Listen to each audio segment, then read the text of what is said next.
to episode 4 of the ISBC podcast today, all about the quality video content that we're looking for. I'm Anwin Burrows, with me today, Philip Vinchulo, but very special guest joining us in the studio today.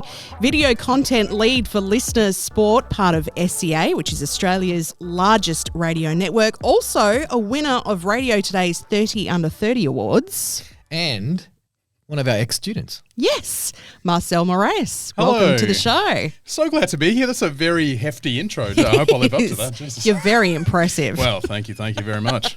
Well, yeah, we knew early that you were special. I'm going to blow a bit of smoke up the old Yazoo. I'm happy to accept it. Go on. But, reality was you were a 2017 NMT graduate of ours. You're a 2-time Student of the Year winner for our radio and podcasting courses. And now you are an ISBC professional guest. How do you feel about that? I am honoured. Honoured to be here. But you know what? It has been a journey. I'll tell you what. There's a lot that I've learned, obviously, along the way. I've always had a passion for putting things together. It wasn't always video. It was little toys in the garage back in South Africa, where I come from. It's been a journey, and I'm glad that I found an avenue where that can be done professionally as well. So. Yeah, for sure. And what's exciting here is that, originally you're from South Africa. Yep. You come to Australia. You come and do the college scene with us. Yep. Strong accent. It's about as ISBC as you can get. Yeah, this story. Yeah, exactly. And we're all about that international connection and that showcasing of how you can transition from education to industry. And I think what we'd like to hear a little bit more about is your journey on that transition from student to industry to now leading industry professional. To be honest, the biggest thing was that you guys backed us in from day one. So you gave us the opportunity to experiment, like you were talking about in a couple of episodes ago. You gave us the opportunity to firstly experiment, but secondly, to get feedback from people in other countries. I remember the first time I reached out to Ben Henry, who's now in America. First time I reached out to him professionally was when he was from another country. So it's like someone you don't know that is telling you, hey, got to be honest, that's actually not that great. You know what I mean? You got to do this a little bit better.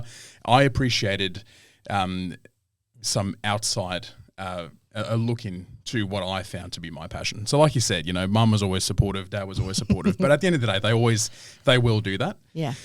So I think speaking exclusively from the course is there was opportunity to do so via you guys, introductions to industry sort of guests through you. And that is what sort of further made me passionate about this industry, because it is an international sort of platform, this industry. Like it really is all over the world. So if there's anything that I appreciate from it is the opportunities that we got as students. And you would think that, you're just learning. Like, how are you talking to these people in Saudi Arabia about radio breaks? It was like that's what this industry is. It's not as big as it is, but because it is so small, people understand what you go through. So yes. As a student, I couldn't have appreciated the course and the opportunities more.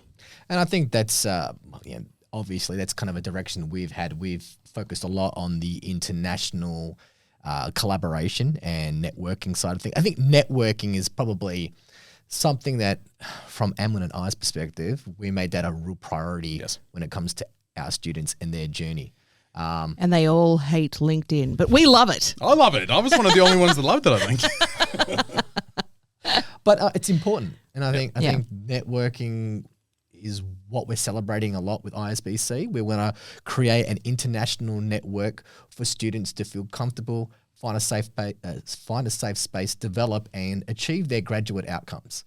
I think anybody who tries to tell you that this industry is not at all about who you know is kidding themselves. Yep.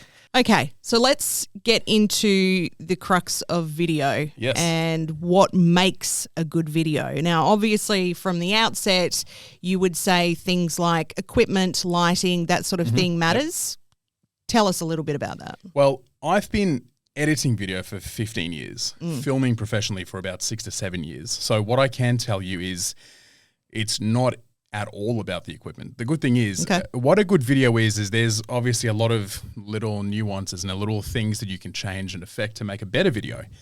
But a good video, I think, is in 3 parts. Number one, it's got to be about storytelling. It's got to be about the narrative. I, as the viewer, or you as the viewer, when you watch a video, want to be taken on a journey. Yes. You want to be, oh my God, that is great, because that intro makes me feel, okay, hold on, here we are. We're on a train, and then the train starts going, and then you get to the destination. Yep. That narrative is important when it comes to video content. Yep. Secondly, I think there needs to be an element of relatability. In 2023, if you make video content and you're not farming for engagement, it's got to be something purely aesthetic or as a piece of art, but most of it is to get engagement, to grow and to blow up and to be the next big streamer on Twitch or whatever. So something you got to remember is it has to be relatable for someone. No one's going to comment if they don't think, oh, that's me. You know what I mean? They won't comment. And we're obviously seeing a lot of that now. You think about a lot of the relatable content is nostalgic based. Yes. And it drives Because a you lot were of that. there. They can take you back to your dining room. Like it's you were there before. Yeah. And then obviously the third part of it is very simply it's about, like I said, it's when you get to the narrative and you get on that train, that's one thing. It's relatable. That's another thing. One other thing you got to remember is where you placing the video, because for different platforms are very different. So on YouTube, for example, I know I'm going to sit down and consume a little bit longer. I'm going to watch more than a minute. But on TikTok, you got 3 seconds at the absolute max. It's about how quickly people can scroll and get off your content. On YouTube, it's a little bit, there's a few more steps involved. Yep. The moment you watch on YouTube, 70% of people are watching on their mobiles and most likely landscape, which means they've got to flip their phone, go through, find something else. There's more steps involved. People are less likely to move off of your content. So what you got to think about is, where's your video going to be? So length is obviously important in that, but also things like ratios and stuff. You got to take all of that into consideration for different platforms. The world right now is all about vertical first, Yep. the mobile first. You know, it's comfortable to have your phone in portrait mode when you're texting or whatever, and to scroll, it just feels comfortable. So if you can make a video that takes up a large percentage of that sort of real estate on the screen, then you're winning. So why would you make landscape when you know you can cover the full screen? Yeah. So You know what I find exciting about this conversation is we came into it and not being video experts, we made the natural assumption that we were probably having a conversation which is a lot more fixated on lighting or editing or branding. But it's all important. but which are important components, obviously. But the number one ingredient always comes back to content. It's it always all about the comes back content. to the story. Yes. Without a great story, without great content, it's just a crappy video. Exactly. No matter how high produced it is. Yep. Speaking of, obviously we've already spoken about storytelling, but does every single video you make need to tell a story? Not necessarily. What I would take into consideration is, once again, where you place it. So, for example, if you make something for YouTube that you know is going to be longer than a minute, so for me to stick around for longer than a minute, there needs to be some sort of value, and there needs to be some sort of substance. And the easiest way to do that is by having a storyline. So you have a quick 3 to 5 second intro, something impactful that grabs me straight away. And then you have the train, you got multiple tracks, you can do multiple different things. And then eventually there is a destination in which you promote the next thing or to follow you or whatever it is. So that's when you get to the narrative call to side of it. action. Exactly right. Yep. But when you talk about social media and TikTok and Instagram Reels and all that, narrative isn't vital anymore. Now it's about attention. Well, if you think about TikTok, like a lot of it is dances. That's exactly right. And That's there's not no really there's no narrative to a bloody TikTok dance. I mean, So- someone showing me how to correctly do the running man doesn't exactly no. tell me a It story. looks cool, and I'll watch it. Right. And I'll save it, if anything, but that's as far as it goes. Yes. So the point that I'm trying to make there is, if you want quick sort of likes and saves and to make your account really explode, you don't necessarily need a storyline. What you need there is a really good hook. Yes. And that is as far as it goes. The hook is one thing. The rest really doesn't matter. It doesn't matter too much to have a call to action. You can have that in text on the video. So why do you need to waste time typing it and saying it out?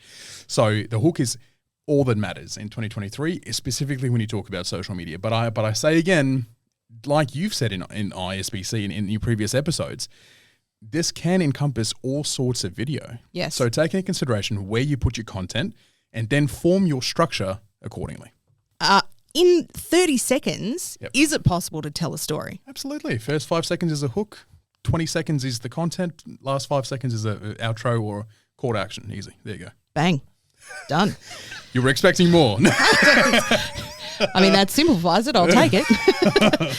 All right. So obviously everybody doesn't have the luxury of having, multi-$1,000 cameras and all that sort of stuff. Yeah. So how can we achieve a lot with just a little?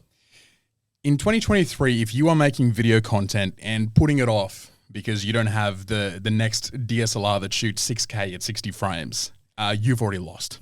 It's quite simple. Yeah. In your pocket right now is the best piece of video content for the lowest amount of money that can give you a high enough product that you can people can think it's a DSLR like cinematic footage, but it's your phone. Yep. Your phone is all you need these days. Shoot vertical first for social media. If you want to make something more cinematic, there's a cinematic mode on every phone. We're not even talking about Samsungs. Now, I'm an iPhone guy, but on Samsung, you've got some options on that. You've got a 108 millimeter lens setting on your Samsung. You can take a photo at 48 megapixels on your iPhone right now at a click of a button. You can shoot 4K 60 frames on your iPhone. Just pull it out of your pocket. We are talking about, it's a time in the world where big equipment doesn't matter unless you're making it for a cinematic purpose. That's it. Yeah. If you're making a film, spend $100,000 on a camera. But if you're making video for social media content right now and you're not using your phone and you're putting it off because you don't have that next $5,000 camera, you've already lost. So what are the limitations on an iPhone or a Samsung or whatever? Is it just cinema or are there other limitations? Well, these days, very little. The biggest thing is obviously, again, if you're making it for the purpose of social media, context is very important. So if you're putting it on social media, your limitations on your phone is zero. The limitation would be on a bigger camera because now you're carrying 3 pieces of equipment. You're carrying the body, the lens, SD card, possible charger, possible, a battery as well. There's 5 pieces of content bits of equipment, physical product that you're using to get the same product as just pulling out your phone. Again, your phone is the best thing you can use right now. But in terms of limitations, audio quality is one thing. There's great products like there's the Rode sort of lavalier mics. There's all sorts of like these mini mics that people are using on TikTok. Yep.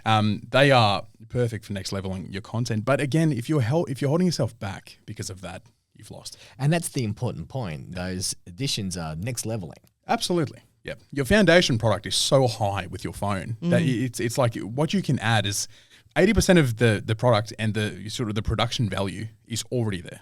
What you're doing now is you're adding things to make it 100. But at the same time, how many people use mics on viral content on TikTok? None. Do you have any sort of tips or tricks for recording on a phone? Like what can we do to maximize that equipment? Well, again, which platform? You know what I mean? So if let's use TikTok and Instagram as an example, then I'll use YouTube as well. Yeah. So with TikTok and Instagram, if you're shooting portrait mode, so vertical, on your phone, a tip and trick there very quickly is on your iPhone right now, you've got a 0.5 mil lens to make it super wide. So if you really want the best quality, record and flip your phone so you're filming your rear-facing camera towards you. It's higher quality. You can see a lot more in the frame. So there's one tip for you. Secondly, in terms of audio, talk directly towards your phone. Sound is directional, which people a lot of the time forget. You don't just talk for the room. You talk in a direction. So if you have a microphone in front of you, you're not going to turn and talk over this way. Well, that's exactly right. Be off the mic. Well, what's that? That's exactly right. Yeah. So you can imagine, and I'm talking about the bare minimum here. I'm not talking if you have a lapel in your pocket, nothing like that. Bare minimum. Talk towards your phone, very simple. And then thirdly is don't cut yourself off. Like have a little bit of headroom, have a little bit of side room, put yourself in the middle and make sure you're facing a light. TikTok and Instagram love bright, vibrant content. So, and you can your phone is so good at getting that product already. Now, all you need to do is just physically face towards the light and have your face nice and bright. It'll be sharp in the footage. The quality is so high. You're just winning. Like there's nothing holding you back anymore. Keywords, show me the light. Got it. Bang.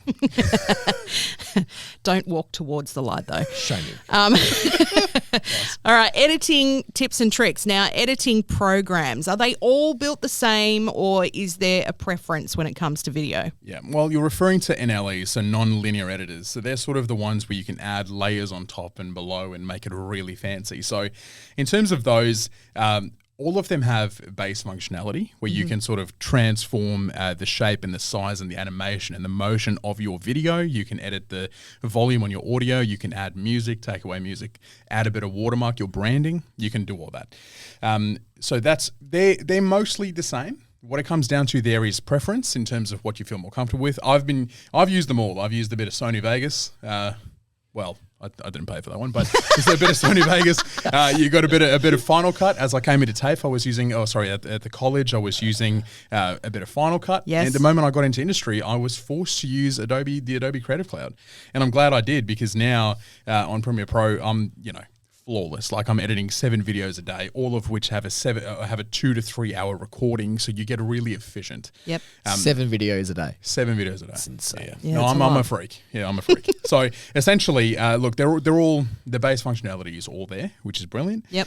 And there's a couple of really good tips on how to make your life a little bit easier, how to make it more efficient. If you have a 2-hour recording, for example, and you're talking to someone who was in the room or the talent themselves who was recording, or if it's you remember key moments. That is called your content cut. So take your moments, put them all in a separate sort of sequence or a file or whatever, and then you have the bits that you think are important.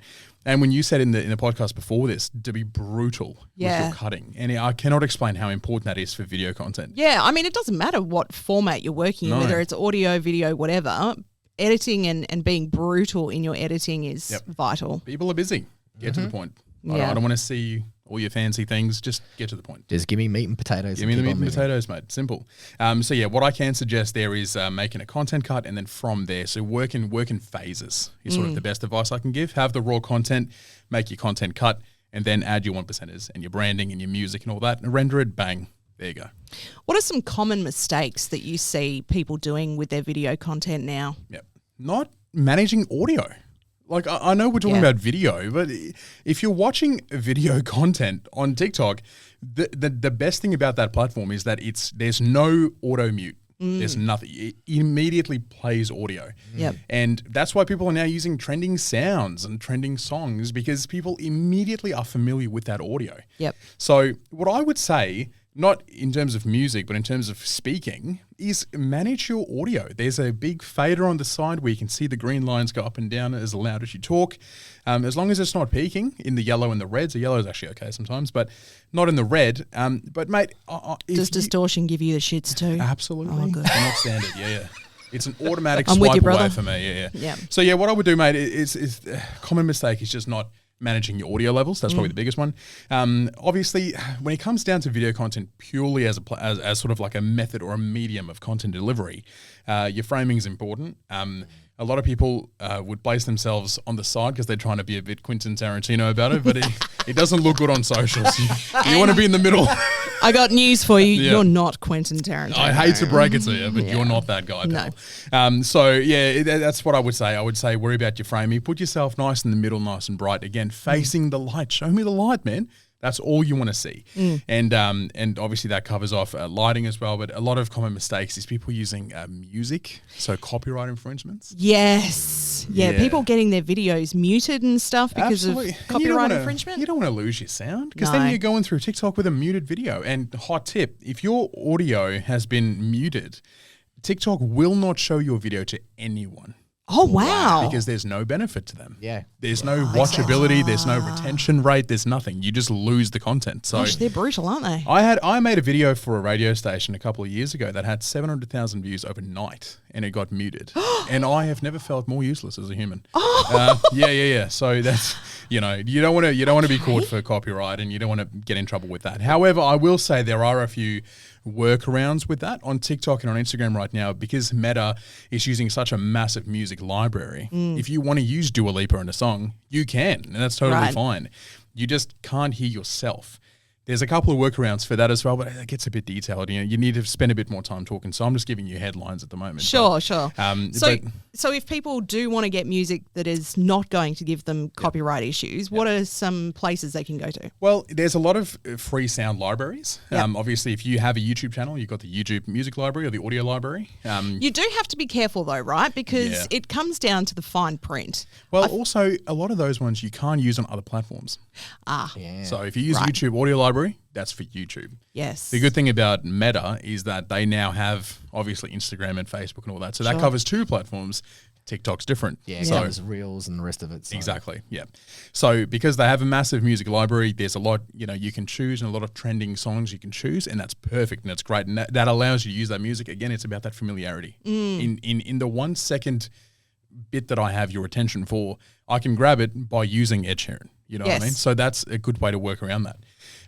When you start getting into making, this is all just making for your personal content, but when you start making content for business, it gets a little bit different because now you need to worry about branding and you need to worry Yes. about brand values and all of that. So that becomes a different conversation. Again, where your content's placed and what it represents is sort of what I would be asking myself. Okay. So in terms of what our judges are going to be looking for, what are sort of the headlines? What are the things that people should really focus on to make sure that they get seen? Get my attention. Get Yep. my attention straight away. I know judges are in the position where they are sitting down physically watching your content. However, there's nothing stopping them from getting off it if in the first 10 seconds, you're not getting my attention. Yep. And remember, we're making content here. We're showcasing content in the media industry, which means you're making for a brand or a business or yourself, but all of the rules apply that you need to get my attention very quickly. Yep. And you need to keep it. The way to keep it is having a narrative. Strong hook at the start, then your content's in the middle, clear call to action. Meat and potatoes. Best work first. Best work first, obviously. If you have a little bit of B-roll in your content, show that first with a catchy montage, bit of loud music, crossfade down into the speech. Very simple. Wonderful. Thank you so much for joining us today, Marcel. You've been an absolute treasure. Thank you very much for inviting me. Appreciate it. Make sure you head to our website, isbc.co. You can find a whole world of information in our resources, including this podcast, and signing up is for free.